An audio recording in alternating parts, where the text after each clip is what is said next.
Questa è più avanti. Questa è fighetta. Questa è fighetta. Sono tutte fighette però tengono qua, vorrei dire, ma... Tutte fighette?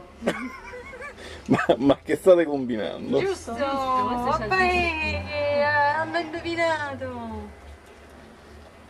Questo? Ah, a me no. Questo? Che cos'è? Però c'ha molti elementi mascolini. Sì. Dai, No, no, io sono Un tramone? Tutti i tramoni! d'accordo? Sbagliato! Cioè, ma metti da uomo però, scusa, non vorrei dire...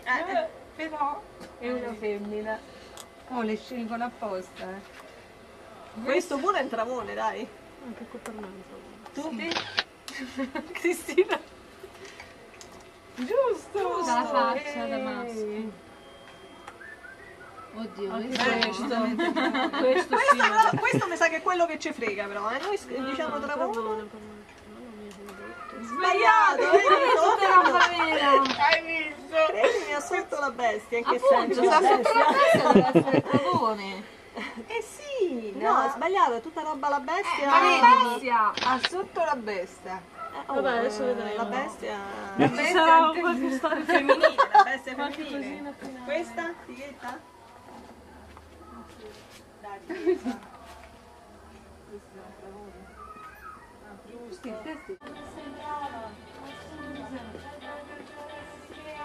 Dimmi che posto mi dai. Ti voglio bene, non l'hai mica capito. Ti voglio bene, lascia stare vestito. Ti voglio bene, non cambiare discorso, sai non scherzare.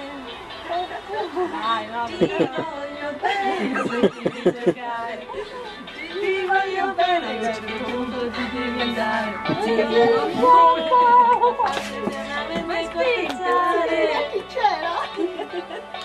Scusa, cosa me ne frega del vestito che hai, mi piace come sei.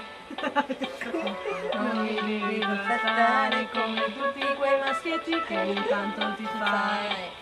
Sembrano tre scimmiette, no? Non vedo, non sento, non parlo. Dentro quella testa cos'hai?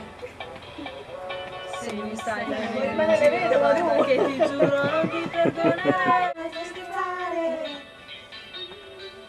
Ti voglio bene, smetti di giocare. Ti voglio bene, a un certo punto ti devi dare. Ti voglio bene, non puoi farti eternamente corteggiare. E dai, Sì, ho capito, ti interessa più